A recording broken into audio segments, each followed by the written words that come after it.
Old money versus new money. Most of us have seen the style aesthetic comparison. The old money, the muted colors, the quiet luxury, the clean lines. We get it. But what about actual money? The operating system, the money that we're using every day, to be honest, it's just old. And while most of our world has been improved, changed, disrupted from technology, the financial industry has greatly just been untouched. But with the recent rise of blockchain technology, the rapid acceleration of AI, and some regulatory changes, that's all changing. And it's quietly getting restructured under the surface, and that's what I'm calling new money. So let's hang out together today in New York and chat old money, what I got wrong, new money, how things are changing, and lastly, there are some key pieces that we want to keep from old money, even through this agentic era as money is changing. It's just like a Birkin bag or a Chanel bag. Like, you're going to keep that for generations. There's just some things, pieces you just want to keep and hang on to. So we'll chat those too. But first, we're going to grab some coffee. I've been on a matcha kick lately, and your girl needs some like real caffeine. We're not messing around. And the air quality in New York City today, apparently for every 1 to 2 hours, is like smoking a cigarette because of the Canadian fires. I mean, old money, new money, coffee, cigs, let's do this.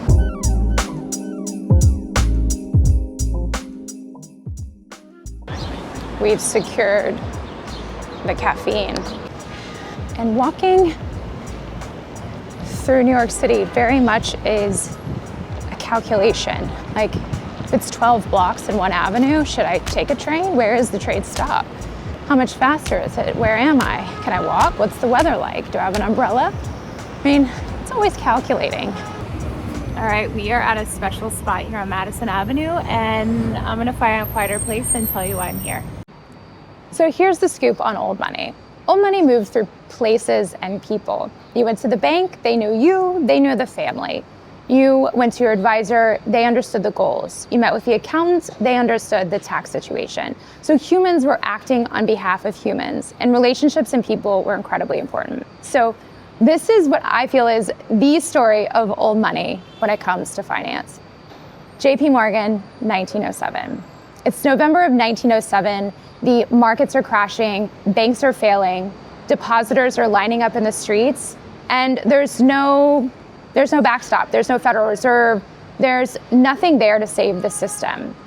There was one man, JP Morgan, who summoned the others in town and had them all meet on Madison Avenue. And that's actually where we are right now, is what's now the JP Morgan Library and Museum. So JP Morgan herds them all together and says, we're not leaving until we come up with $25 million to stop this and backstop the system and save the American financial system. And rumor has it he locked the door, put the key in his pocket, and at 4 a.m. they had a deal. Shook hands, everything was saved. And after that, obviously we have the Federal Reserve and a lot of things in place. But that one relationship, one human actually made a huge difference. And so that's one of those pieces of old money that we want to hang on to. But we'll catch up with those at the end. But I wanted to share that. And I've actually never been here. I came here to this spot just to record this video, and it's super cool little spot. And I think I'm gonna go inside. I think I can go in for free. So let's check it out. Okay, we didn't go into the museum and library because you have to pay to get in. It's a whole experience. I'm gonna pay, I'm gonna spend some time, and I don't have the time. But I'm gonna put that on my bucket list. But here's how old money has fallen short. Swipe fees are nearly 3% every transaction. So for that coffee I just purchased, somebody's getting 3%. Sending money abroad, that can be 6 to 7% just to complete that transaction. So it just costs a lot of money to just move money in our current financial system. The second is it's slow. Your money literally has a closing time. Here are a few data points that really surprised me. Last year, ACH moved $93 trillion, and only 4% of that was same day. A check deposit can legally take up to 9 days. That's absurd. And markets still keep office hours. So stock market's open from 9:30 to 4, and settlement is T+1. So if I sell a stock today, I get the cash tomorrow. and wires. They have a daily cutoff. It's often mid-afternoon. Fedwire doesn't run weekends or holiday, which means that the pipes that move our money are closed almost 1/3 of the year. So old money is extremely slow. And then the last is it's gated.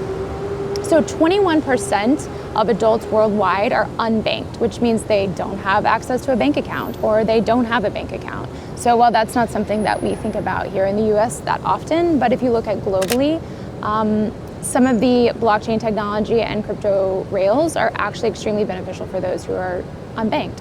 So old money is expensive, it's slow, and it's gated. But under the surface right now, an entirely new system is getting built, and that is new money.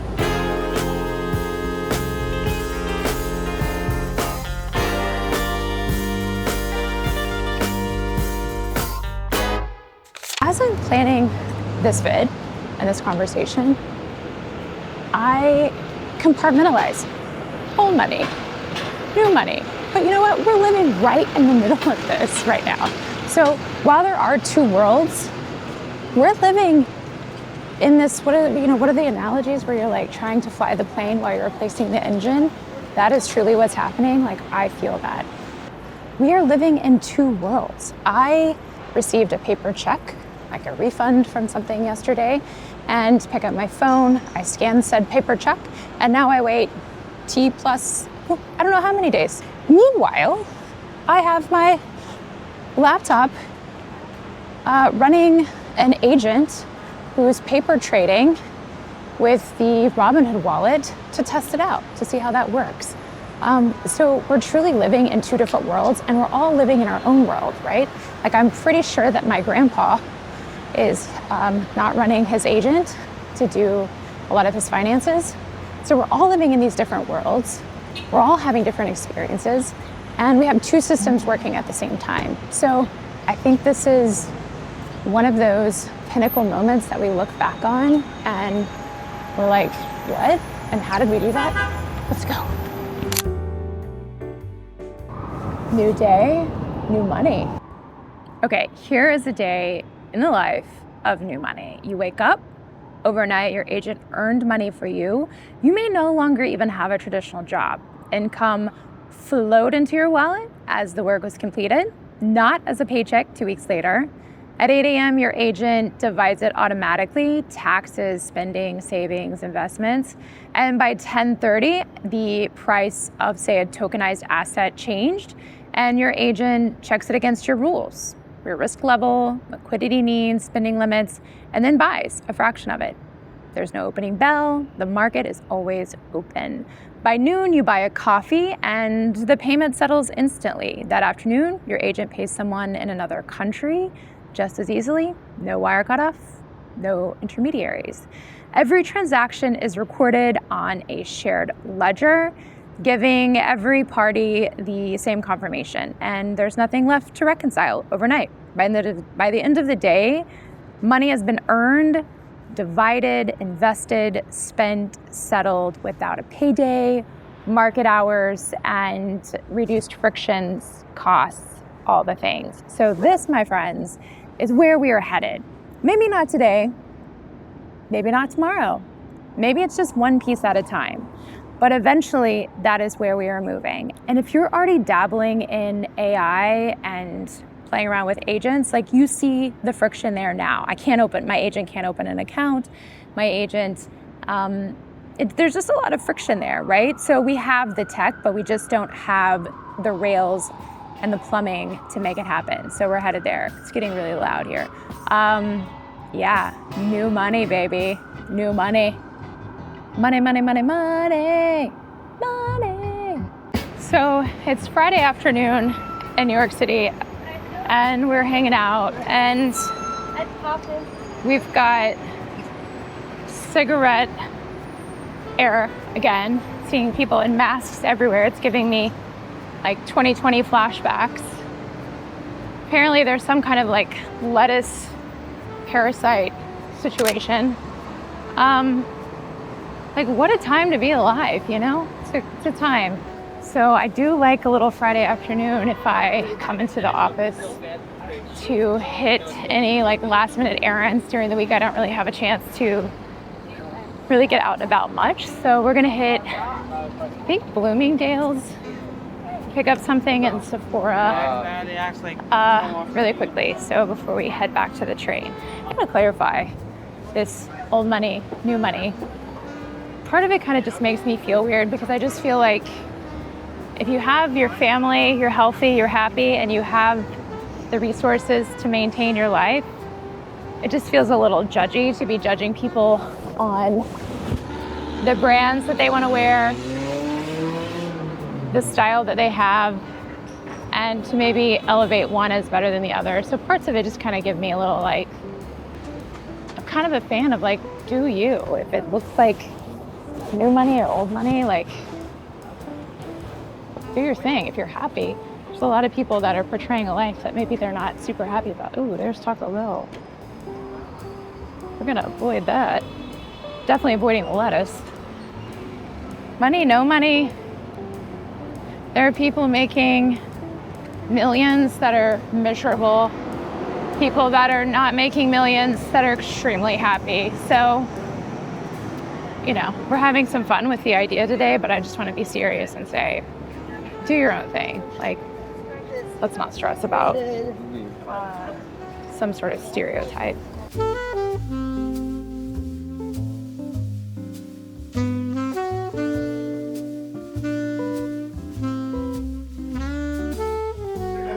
Denim skirt. Is this old money, new money? I don't know what that is, but oh my.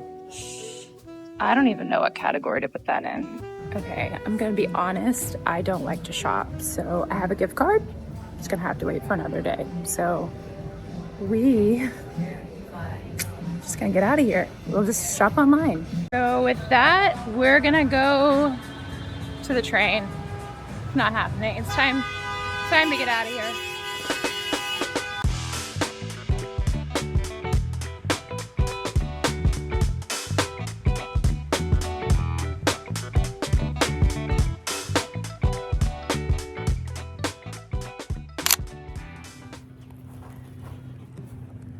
We just broke the rules.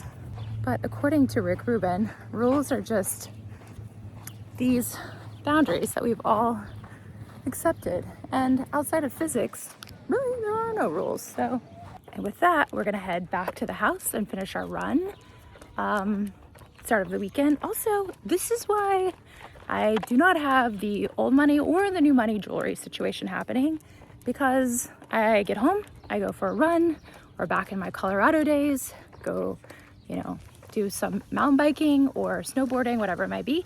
And I love the Garmin, keeping all my data, but also great for activities, and the ring, because I don't want to lose the diamond wedding ring situation. So like, I'm all about practicality, you know?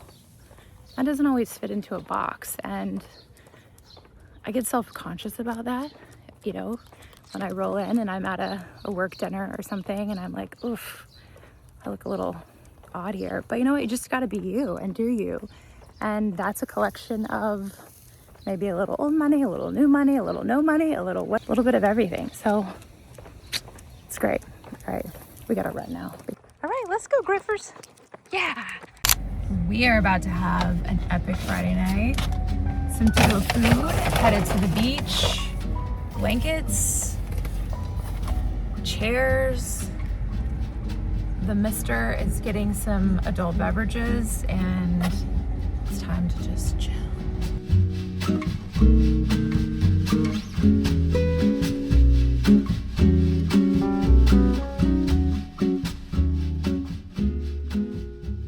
So I wanted to wrap up our conversation with some of the key qualities that we've learned from old money that we want to carry generations to come, no matter what it looks like with agents and new money and changing the plumbing and the rails.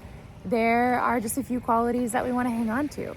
And one of those is privacy. Not everything needs to be public, and maintaining that level of privacy, whether that's, you know, through certain blockchain systems or, you know, putting guardrails around our internal agent systems, we need privacy. 2 is judgment. And we have to have some sort of discernment because we're going to need to guide our agents, right? Give them boundaries, give them limitations, our risk tolerance, and being able to articulate that judgment to them to act on our behalf. And last but not least is relationships. It's just human relationships.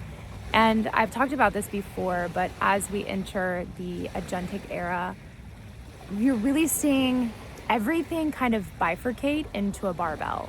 And you have on one end this extreme AI, automation, agents, automate the shiz out of everything you can.